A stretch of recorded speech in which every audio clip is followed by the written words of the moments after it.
jika UGM menolak permintaan kami, Bon Jovi, permintaan yang representasi publik atas sekitar 20 jenis dokumen kepada Bon Jovi, hanya 20 dokumen, tetapi memberikan 505 dokumen kepada polisi, itu kan artinya sebenarnya dokumen itu cukup aman, bisa diberikan ke polisi. Kenapa rakyat tidak boleh mendapatkan? Kalau memang tidak ada hengki-pengki, tidak ada persoalan. Jadi kalau bisa diperlihatkan ke aparat polisi, perlihatkan juga dong ke masyarakat. Kan masyarakat pengen tahu. Dan apa yang memalukan dari ijazah sih? UGM lagi. Di UGM akan punya waktu 30 hari untuk bertekuk lutut, berdiam-diam untuk tidak, atau berpikir untuk membuka, menyerahkan saja dokumen itu. Jadi, nah, kalau pada kasasi nanti juga dikalahkan, setahu saya pejabat PPID, nggak tahu apakah level rektor atau PPID-nya, akan bisa dihukum. Seingat saya ada pidana 1 tahun ya. Di sini kita juga membuka modus ya, Bon Jovi, membuka modus jangan sampai suatu badan publik demi melindungi ya dokumen yang diminta oleh warga negara untuk suatu kepentingan tertentu berlindung pada modus-modus seperti itu, seolah menyerahkan pada perlindungan penyidik. Dan alhamdulillah majelis KIP menerima ya permohonan kita dan mengabaikan bahwa dokumen itu juga sedang ada di penyidik. Setelah gambar, kami dari Bon Jovi bongkar ijazah Jokowi. Saya Lukas Luarso, kemudian di kiri saya Mbak Leoni Lydia, anak-anak Pak Syamsir Jalil dan Pak Pit. Ya, Pak Peter. Nah, kami akan memberikan informasi tentang perkembangan terakhir upaya yang dilakukan Bon Jovi untuk mencoba mengungkap kontroversi ijazah Jokowi yang sudah 2 tahun lebih ini. Dan posisi terakhir adalah hari tanggal 30 Juli sidang PT-UN Pengadilan Tata Usaha Negara memenangkan Bon Jovi karena gugatan banding dari UGM yang menolak putusan Komisi Informasi Pusat tidak dikabulkan. Jadi Bon Jovi memenangkan persidangan tersebut, dan meskipun banyak kalangan yang memberi selamat kepada kami, Bon Jovi telah memenangkan lagi-lagi pertarungan ini setelah kita menang di Komisi Informasi Pusat melawan KPU Pusat, KPU Jakarta, dan KPU Solo, dan UGM. Kemudian UGM melakukan gugatan banding, juga kami menangkan. Tentu ini membahagiakan kami. Apa yang telah kami lakukan Bon Jovi selama hampir setahun terakhir ini, lebih dari setahun, karena kita mulai membentuk diri sejak April tahun lalu. Ini sesuatu yang ikut membantu membuka teka-teki kontroversi ijazah yang sampai sekarang memang belum terbuka.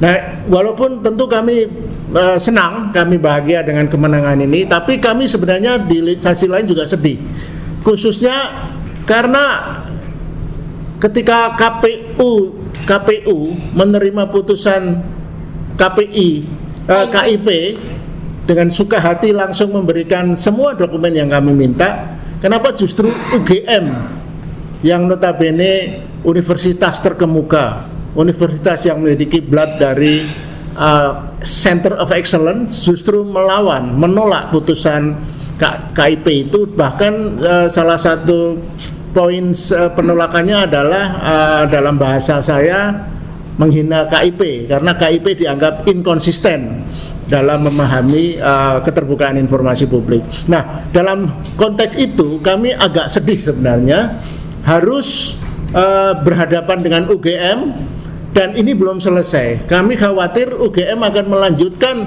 menolak putusan KIP itu melalui kasasi, karena memang UGM punya hak untuk terus mempersoalkan itu. Jadi setelah kalah di sidang KIP, kalah di sidang PT-UN, kalau UGM memutuskan maju kasasi ke MA, itu menurut kami hanya mengulur waktu dan membuang-buang energi yang tidak perlu, karena UGM kan harus membayar pengacara dan sebagainya. Nah, kami sih sarankan, mari kami membuka tangan bekerja sama dengan UGM untuk mengungkap ini. Artinya bukan untuk kepentingan personal Jokowi atau kepentingan personal siapapun, tapi untuk kepentingan negeri ini. Hak publik untuk tahu. Mari kita perjuangkan bersama-sama. Bon Jovi tidak punya niat-niat buruk dengan ingin mengungkap ijazah ini, karena hanya sekedar ingin memastikan kontroversi yang sudah berjalan 2 tahun ini bisa segera diakhiri dengan terungkap kebenaran yang sebenarnya. Nah, dalam konteks itu tentu kami agak sedih dan harus selalu mengungkit-ungkit soal ketidakjelasan UGM dalam memahami Undang-Undang Keterbukaan Informasi Publik. Kami bukan kelompok yang ingin membuat kasus ketidakjelasan ijazah ini menjadi semacam pertunjukan sirkus untuk hal-hal yang bersifatnya entertainer, ramai-ramai. Jadi kami betul-betul sepi ing pamrih rame ing gawe dalam ingin mengungkap soal ini. Jadi mari terus terang kami mengajak UGM, mari kita terima dan kita bekerja sama. Kalau memang UGM memiliki dokumen-dokumen yang kami minta, yang publik ingin tahu, yang menunjukkan bahwa mantan presiden kita Jokowi itu melalui proses yang benar, proses administratif yang terbukti sesuai dengan proses bagaimana mendapatkan ijazah itu. Kalau itu memang ada, tunjukkan sehingga persoalan ini selesai. Dan dengan demikian UGM membantu, bukan hanya membantu Jokowi, tetapi juga membantu bangsa Indonesia untuk menjelaskan ini. Nah, putusan PT UN nanti akan dijelaskan kawan-kawan detail-detail teknis administrasinya. Yang ingin kami tekankan adalah bahwa kami ingin UGM kembali kepada misinya, misi mencerdaskan kehidupan bangsa dengan membuka apa yang kami minta, karena kami sudah mendapatkan banyak, walaupun katakanlah UGM nanti melakukan kasasi ke Mahkamah Agung dan mungkin Mahkamah Agung nanti mengabulkan sehingga UGM tidak perlu membuka dokumen-dokumen yang kami minta, tidak perlu menyerahkan. Kami sudah punya dokumen-dokumen itu pada umumnya. Kami sudah mendapatkan dokumen-dokumen bukti-bukti yang di persidangan, ya, yang disebut dengan 505 dokumen yang diserahkan UGM kepada kepolisian. Jadi sebenarnya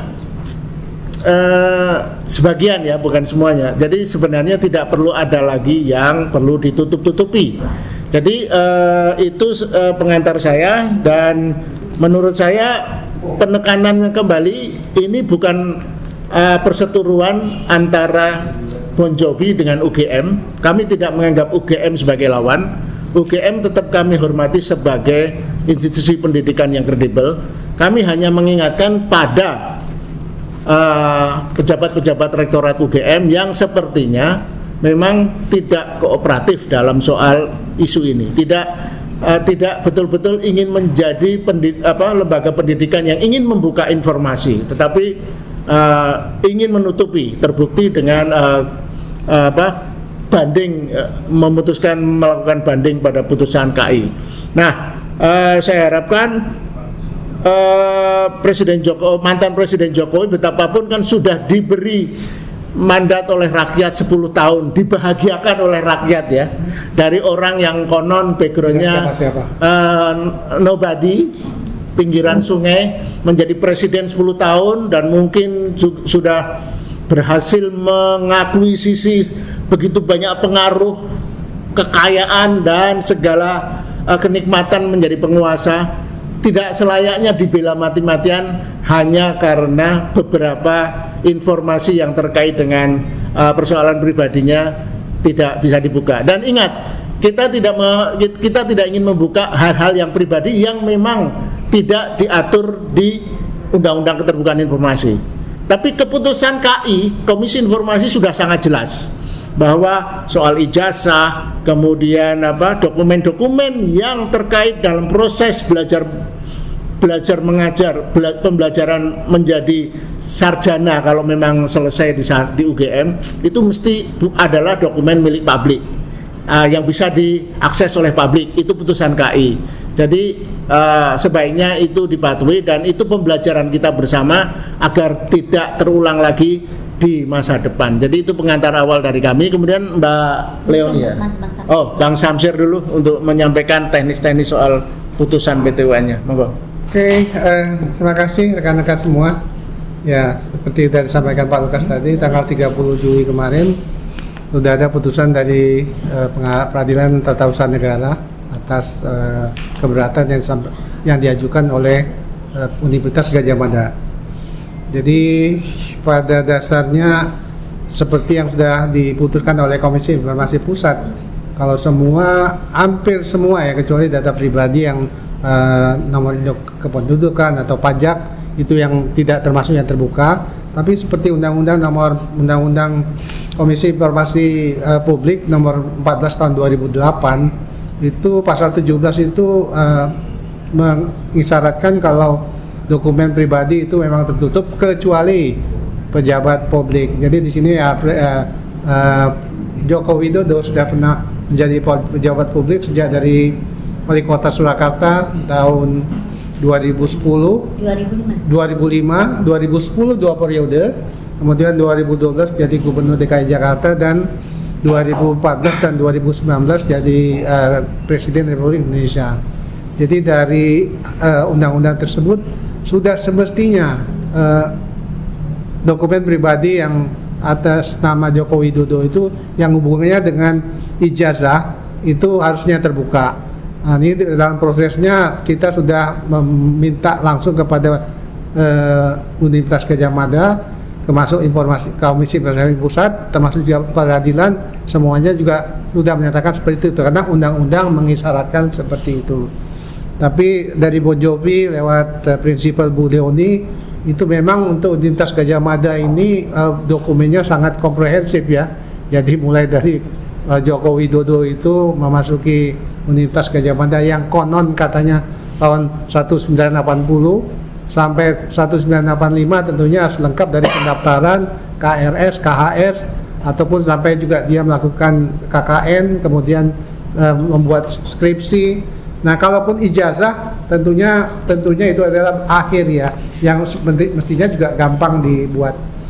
Tapi kalau kita melihat dari media, kalau Ibu Rektor Universitas Gadjah Mada itu sampai 2-3 kali menyebutkan kalau Joko Widodo itu adalah alumni Universitas Gadjah Mada angkatan tahun 1980 sampai 185. Tapi saya hanya mengangkat aja, Ibu Opa Amelia itu nggak pernah mengangkat seperti ini. Ada ijazah, paling tidak beliau itu kalaupun ijazah diambil yang bersangkutan pada saat legalisir itu di mana-mana ada pertinggalan itu di kampus tempat dia melakukan legalisir. Tapi Ibu Opa Amalia itu tidak pernah menunjukkan ini adalah ijazah Joko Widodo waktu dia kuliah S1 di Fakultas Kehutanan. Dengan begini kan mestinya juga orang juga akan melihat, karena memang ini adalah apa yang kita dapatkan di KPU Surakarta, KPU DKI, dan KPU Pusat. Jadi ini udah ada sama kami semua. Kalau Ibu Opa Amelia itu sebagai Rektor Universitas Gadjah Mada menunjukkan seperti ini, bisa jadi juga tidak seperti ini kan. Jadi kan pertanyaan kita, sehingga apa yang dia sampaikan lewat narasi kalau Joko Widodo itu adalah mahasiswa Universitas Gadjah Mada Fakultas Kehutanan yang lulus di sana, tapi dia tidak pernah menunjukkan ijazah seperti ini. Dan saya sangat meyakini kalau ijazah-ijazah yang kita dapat ini adalah bukan dari produksi dari Universitas Gadjah Mada. Saya sangat meyakini ini. Sehingga kita masyarakat ya tentunya mesti mempertanyakan itu apa yang sudah disampaikan oleh Rektor Universitas Gadjah Mada tersebut, yang menyatakan Joko Widodo itu adalah Universitas Gadjah Mada, yang sama sekali belum pernah menunjukkan kalau ini adalah ijazahnya. Kalau pada saat paling tidak pada saat dia melakukan proses untuk legalisir ada pertinggalannya. Ini kan nggak pernah. Jadi itu adalah tanda tanya besar yang memang kalau kita menurut kepada prinsipal kita yang telah meminta 3 bundel tentang Joko Widodo, mulai dari dia melakukan pendidikan selama 5 tahun, kemudian juga legalisir seperti ini. Di sini kan ada legalisir ini. Jadi apakah proses ini ada? Kemudian juga terakhir adalah SOP ya Bu ya. SOP seperti misalnya contoh foto seorang laki-laki berkacamata, apakah boleh berkacamata? Itu ada di SOP itu. Sehingga pada saat kita mintakan SOP itu, Pak, itu betul-betul akan menunjukkan semuanya. Termasuk juga di sini ada nomor ijazah. Nomor ijazah ini kan juga ada ketentuannya ya. Katakanlah nomor surat di kantor RW juga kan ada nomor suratnya. Nomor 20 RT tahun misalnya tentang kelakuan baik atau tahun 2000 berapa kan ada. Ini 1120. Apakah sesuai itu? Sebenarnya di SOP yang diminta oleh Ibu Prinsipal itu sebenarnya sudah sangat komprehensif. Jadi dengan dokumen yang sebanyak 505 yang katanya disita itu maksudnya adalah yang disita itu adalah barang-barang bukti yang untuk melakukan kejahatan, tapi ini kok malah disita, sehingga pada saat kita minta ini katanya ini tidak bisa dilakukan, sehingga dengan proses putusan daripada Komisi Peradilan Tata Usaha Negara yang tadi dimintakan untuk dibacakan, yaitu memang pada tanggal 30 Juli kemarin Pengadilan Tata Usaha Negara dalam putusannya satu menolak keberatan dari pemohon keberatan untuk seluruhnya. Di sini pemohon keberatan adalah Universitas Gadjah Mada dan termohon adalah Bon Jovi. Yang kedua, menguatkan putusan Komisi Informasi Pusat Republik Indonesia nomor 050-10-KIP-PSI-A-2025 tanggal 10 Maret 2026. Yang ketiga, menghukum pemohon untuk membayar biaya perkara sejumlah Rp648.500 untuk biaya untuk proses peradilan tersebut. Saya pikir kalaupun tadi disampaikan Pak Lukas kalau nanti akan dinaikkan lagi menjadi kasasi, saya pikir ini hanya buang-buang biaya aja ini buat Universitas Gadjah Mada, buang-buang waktu aja, dan sangat menunjukkan kalau Universitas Gadjah Mada ini nggak punya kredibilitas ya dalam menangani masalah dokumen mahasiswanya, yang di sini ya tentunya sebagai mantan kepala pejabat negara yang dokumen di pendidikannya tentunya mestinya terbuka. Saya pikir itu yang dapat saya sampaikan. Bang Peter nambahi ya, sedikit. Baik, Ya. Rekan-rekan semua, ya, terima kasih perhatiannya. Jadi apa yang tadi digambarkan dari rekan-rekan ini, bahwa kehadiran Bon Jovi ini dalam mempertaruhkan atau memperjuangkan kebenaran terkait dengan ijazah Jokowi merupakan suatu wujud tanggung jawab dari Bon Jovi selaku elemen masyarakat, dan sangat menggembirakan bahwa perjuangan Bon Jovi sangat esensial, karena selama dari proses perjuangan mulai dari KIP sampai pada peradilan tata usaha negara memberi ruang yang luar biasa, dan itu menjawab apa yang menjadi harapan masyarakat dalam konteks untuk mengetahui persis gimana sesungguhnya kebenaran daripada polemik ijazah Jokowi. Dan saya kira dari semua institusi yang menjadi tuntutan dari Bon Jovi untuk memberi kepastian terkait dengan ijazah Jokowi, hanya satu-satunya UGM yang melakukan berbagai upaya untuk menghindari. Saya kira dari rekan tadi Pak Samsir itu menyebutkan itu hanya akal-akalan ada kecenderungan, dan itu patut dipertanyakan. UGM bisa mempertaruhkan urusan ijazah itu untuk kepentingan bangsa dan pribadi daripada Jokowi, karena posisinya sekarang sudah menjadi pribadi terkait dengan ijazah itu. Jadi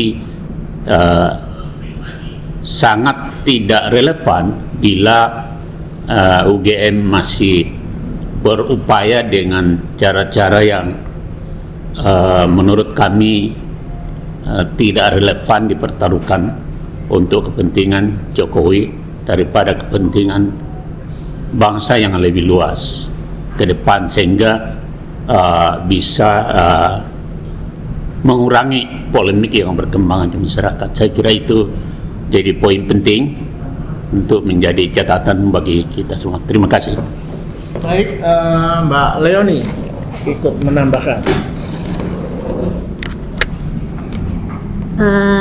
Saya mungkin akan menambahkan atau menginformasikan sedikit ringkasan apa sih sebetulnya dasar keberatan UGM ya, menggugat di Petun.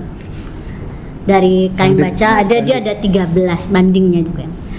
Ada 3 yang penting nih menurut saya ya. Yang pertama adalah mereka keberatan soal waktu ya, waktu yang mereka nyatakan bahwa Bon Jovi terlambat gitu, terlambat mengajukan sengketa.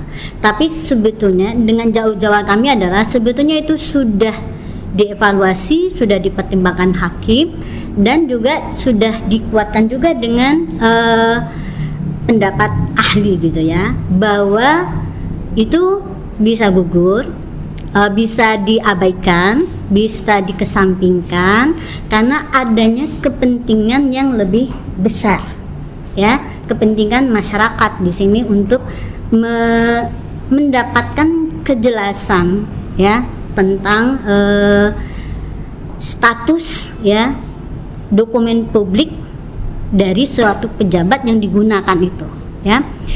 Yang kedua adalah tentang UGM berdalih bahwa dokumen yang kami minta itu dilindungi oleh UU PDP. Ini pun juga gugur ya Mas Lukas. Iya Bang ya.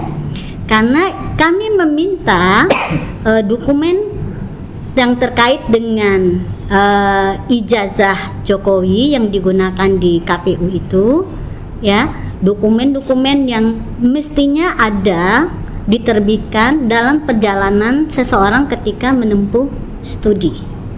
Nah, itu juga adalah jadinya dokumen terbuka karena diminta sebagai pejabat publik. Ya. Nah, jadi itu juga gugur. Yang ketiga adalah legal standing. Bahwa undang-undang sudah menjamin setiap warga negara berhak untuk mengajukan permintaan informasi publik selama mengikuti mekanisme yang ada ya. Itu jadi tidak harus badan publik yang meminta ke UGM, warga negara pun berhak. Itu dia. Terus mengapa Bon Jovi memperjuangkan ini ya sampai ke KIP, sampai ke Petun? Awal mulanya kami ini kan memang beda-beda ya. Saya sebagai akademisi, kebetulan saya bidang saya adalah sistem informasi, informatika. Mas Lukas jurnalis, Bang Samsir, Bang Peter itu advokat. Jadi kebetulan saya punya pengalaman mengajukan informasi permintaan informasi publik. Jadi terpicunya adalah melihat bagaimana penyelesaian sengketa ijazah Jokowi, bagaimana penyidik dalam gelar perkara menyelesaikan, menyimpulkan bahwa suatu ijazah yang dipertanyakan warga negara itu dengan cara yang menurut saya itu tidak tepat, ya, dengan serba tertutup, ya. Nah, menurut saya suatu kebenaran itu bisa dijelaskan, bisa dibuka ke publik dengan argumen-argumen yang kuat. Dia butuh 3 hal. Pertama adalah data, adanya data yang bisa dipertanggungjawabkan. Kedua adalah bahwa yang memproses, ya, yang memeriksa itu punya pengetahuan yang cukup untuk menyimpulkan, memeriksa sampai menyimpulkan bahwa inilah kebenarannya. Dan yang ketiga adalah keberpihakan pada kebenaran, kepatuhan pada undang-undang. Nah, di sini kami Bon Jovi memulai dengan data, ya. Jadi meskipun kita di sini punya pengetahuan, kalau kita tidak punya data yang kuat, ya, maka bisa jadi kesimpulan kita tidak benar. Nah, data itu siapa yang punya? Data itu yang punya adalah pasti pertama UGM.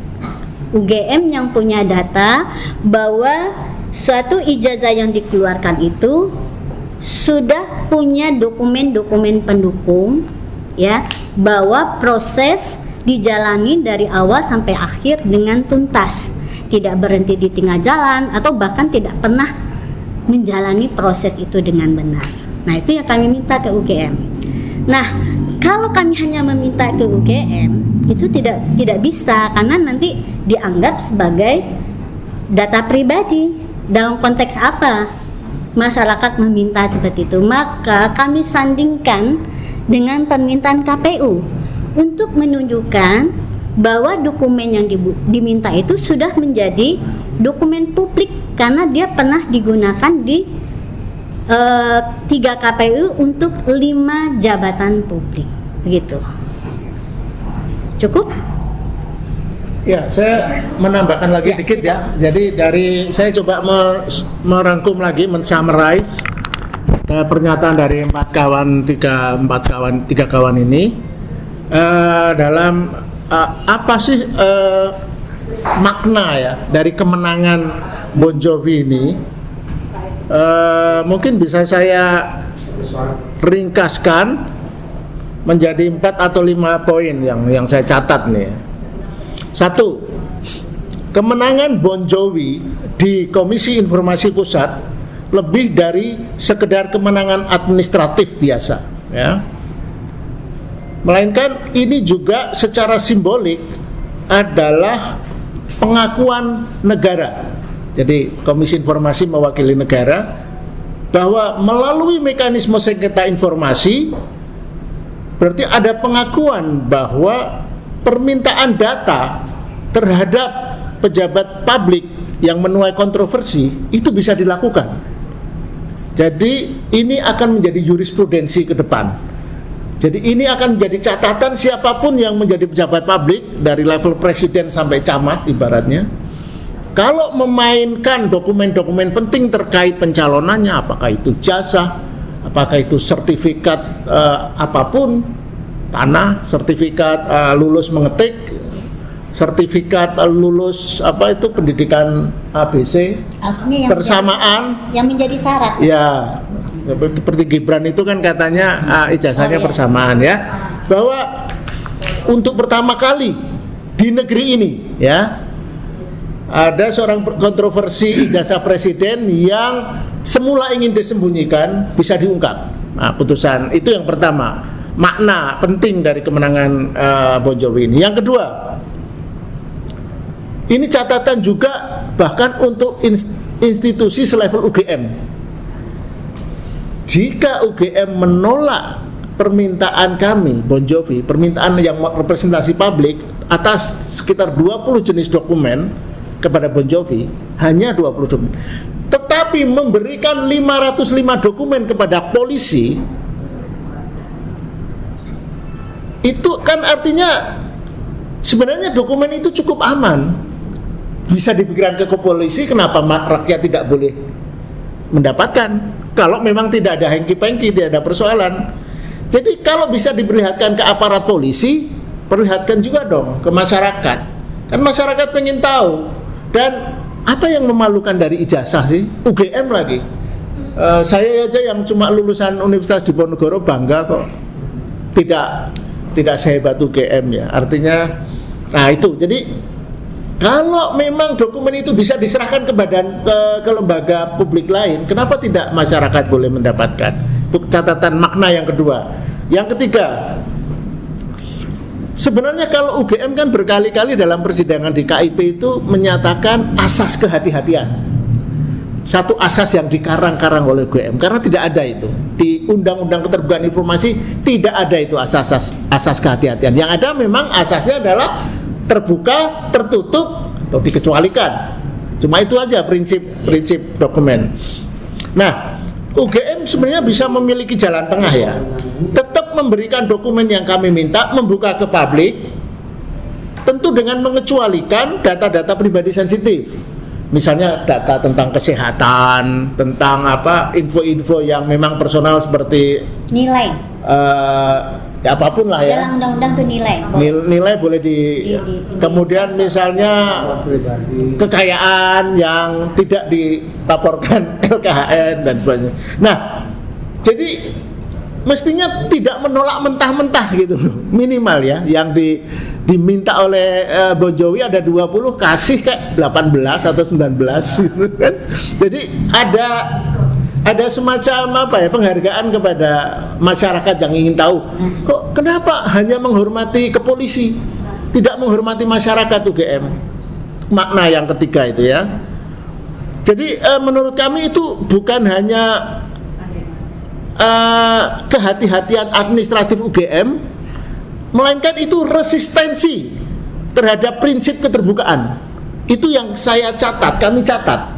UGM itu paling melawan dibanding KPU selama sidang 3 bulan sidang Komisi Informasi Pusat. Selalu alasannya hati-hati dan itu adalah wilayah pribadi yang tidak boleh dibuka. Itu saja muter-muter, tidak ada argumen lain.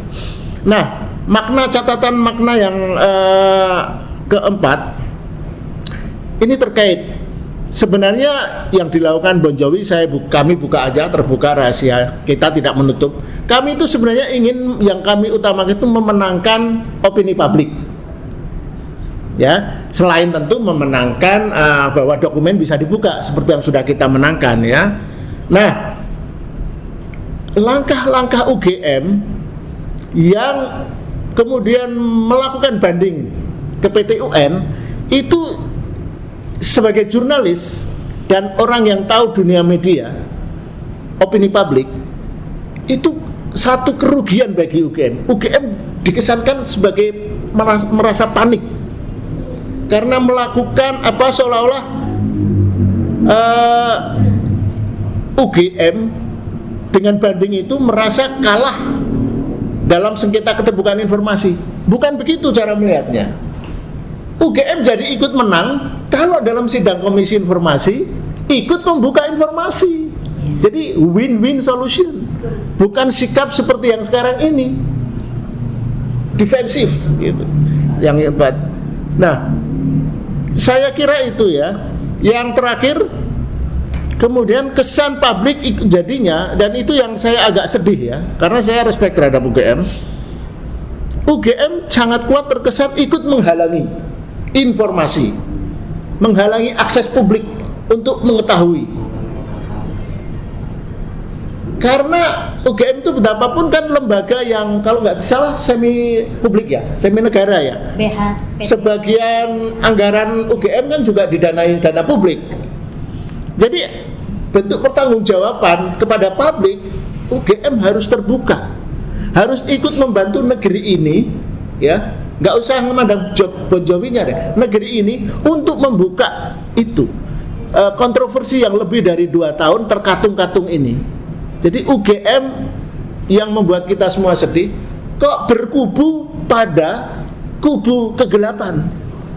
Nah, sekali lagi kami minta, mari kita tarik UGM masuk ke kubu terang, melawan kegelapan yang 10 tahun mungkin menyelimuti Indonesia. Dan kita akan membuka semua ini ke Indonesia untuk menjadi Indonesia yang lebih terbuka, demokratis dan Indonesia yang lebih melayani publik. Demikian. Ada pertanyaan? Pak, jadi pasca putusan PT UN ini Pak, implikasi hukumnya apa sih Pak yang bisa dirasakan? Implikasi hukum kan ini karena urusan ini ya, administratif ini. Jadi urusan administratif adalah kalau nanti UGM tetap kalah sampai kasasi, jadi masih ada waktu sekitar 2 bulan ya.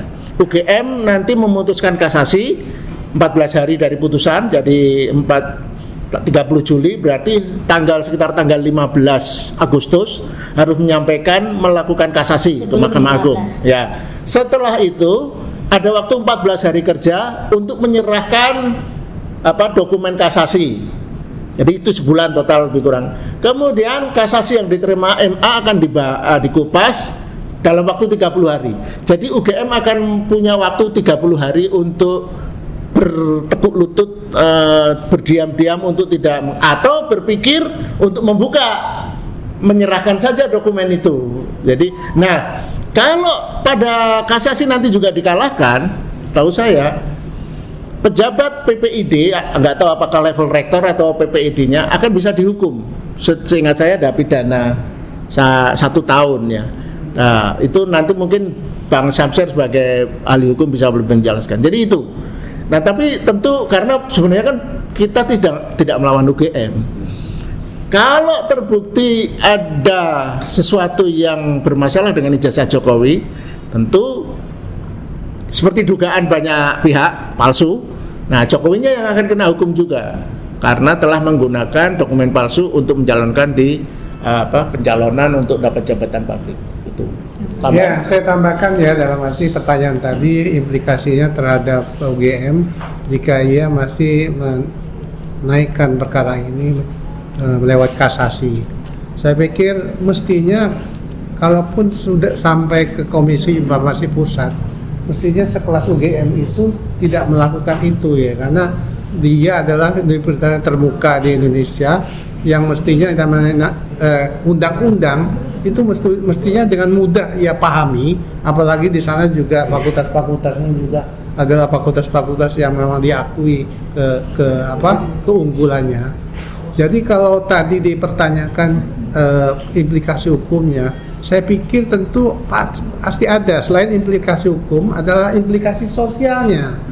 UGM yang mestinya dalam putusan ini adalah pihak yang memang sudah harus membuka, tapi masih menahan-nahan.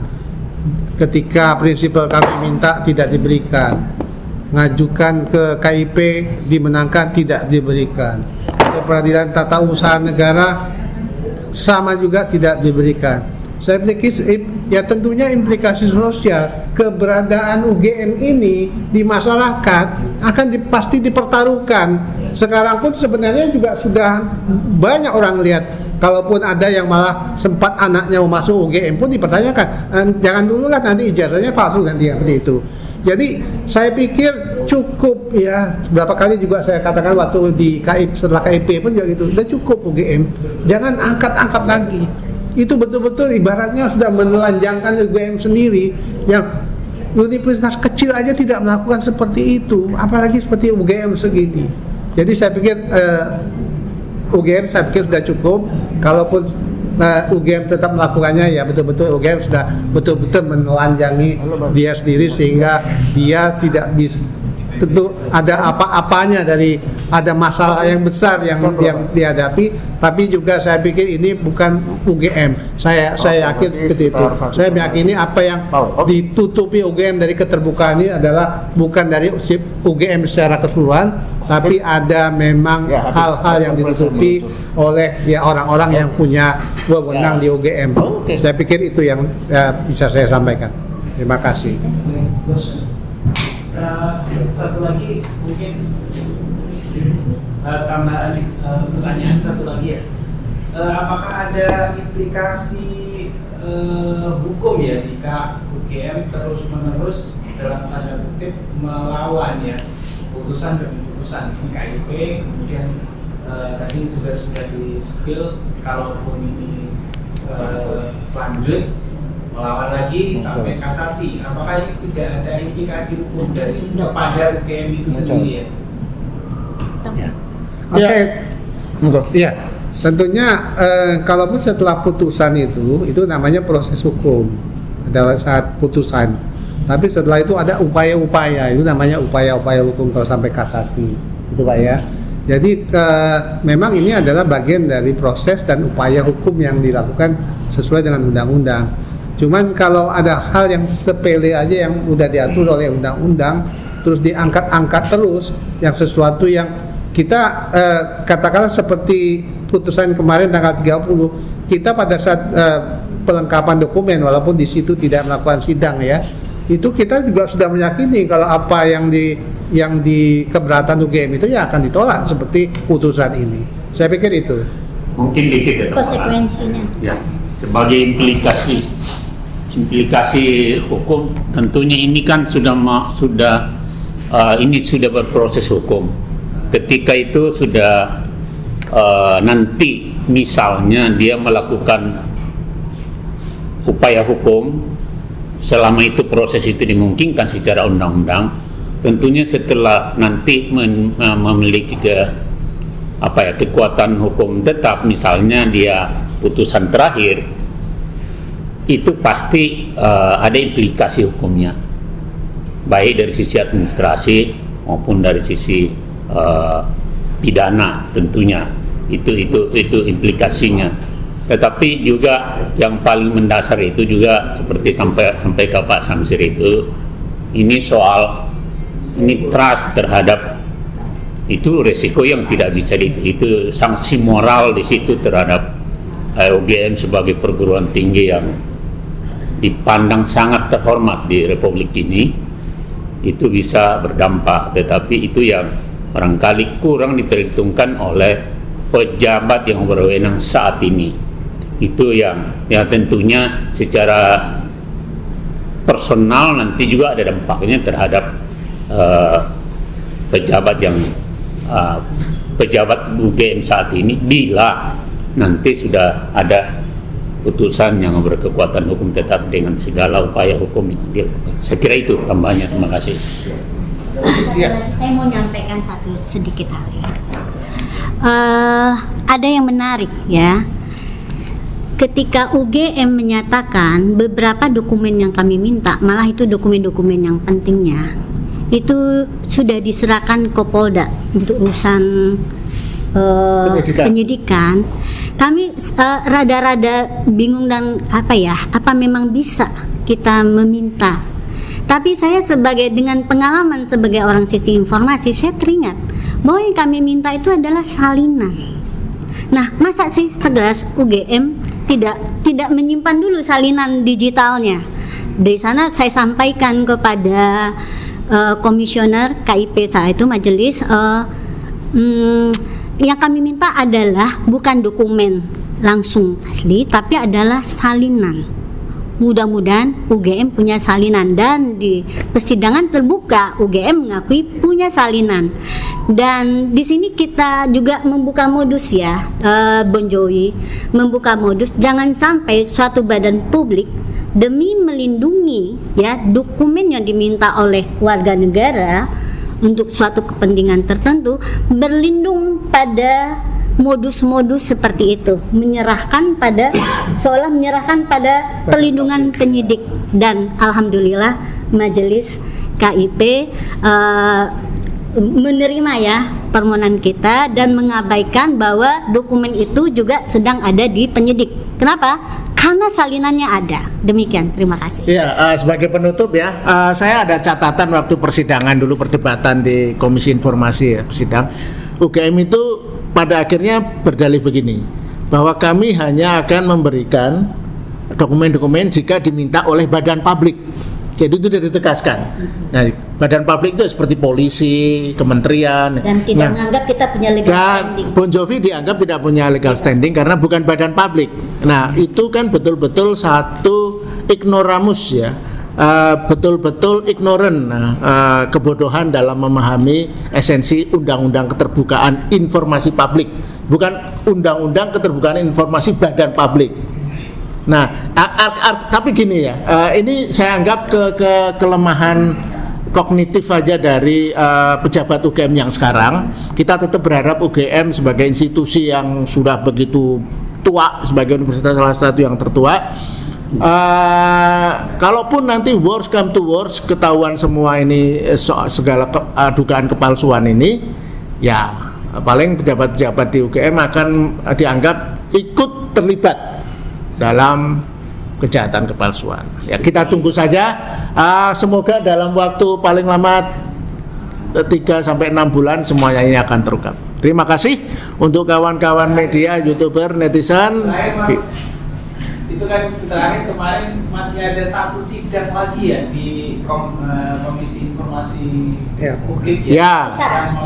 Yang melawan Kepolisian. Kami masih ada itu pertandingan grand final ya. Setelah kita memasuki babak semifinal dengan mengalahkan KPU Pusat, KPU Jakarta, KPU Solo dan UGM, kami masih punya satu pertandingan melawan kepolisian. Dan dari kepolisian kami nanti sebenarnya simpel saja yang kita minta. 505 dokumen yang dikirim UGM itu seperti apa sih? Dan itu loh, kita meminta diperlihatkan ijazah asli. Ya. Karena katanya ada di sana. Ya sebenarnya kalau diperlihatkan, kalau bisa ya jangan. Nah, itu hanya simbolik ya. Karena di gelar perkara kan sudah ditunjukkan walaupun cuma 1 menit. Yang dimaksudkan ditunjukkan ke publik itu adalah ditunjukkan ke representatif publik, satu tim independen ahli forensik dokumen yang bisa meneliti keaslian kertasnya, tintanya, macam-macam. Karena yang huru-hara kegaduhan selama setahun lebih ini, Roy Suryo, kemudian ex Rismon ya, karena Rismonnya sudah pindah haluan. Dulu Egy Sujana, Damai Lubis, itu kan hanya berdasarkan salinan dari foto atau scan. Jadi ijazah aslinya belum pernah disentuh. Jadi makanya sebagai penelitian memang sebenarnya itu tidak sepenuhnya valid juga, karena yang diteliti kan foto dari dokumen, scan dari dokumen, bukan ijazah asli. Nah, kalau mau betul-betul terbuka, ijazah asli itu boleh diteliti oleh ahli independen. Jangan yang selama ini gaduh, tapi orang-orang ahli yang memang dipilih oleh tim independen. Terima kasih. Dan saya kira itu jadi target dari Bon Jovi. Ya. Belum ada info kapan? Ya, target dari Bon Jovi adalah menemukan kepastian ijazah asli dari Jokowi. Ya. Saya kira itu. Tidak Jadi- itu saja, sebetulnya kepastian juga apakah ijazah yang digunakan selama ini asli atau tidak. Iya, itu aja. Jadi sidang Benar atau tidak? Legal sidang atau tidak? Bon Jovi melawan kepolisian itu menunggu komisioner informasi yang baru terpilih dilantik dulu oleh presiden. Nah, nanti kalau nggak segera dilantik, ada prasangka lagi dari masyarakat. Ini nggak dilantik-lantik, kenapa? Supaya tidak ada menyidangkan Bon Jovi versus polisi ya. Nah, itu aja nanti tolong itu ditekankan, digarisbawahi. Makasih.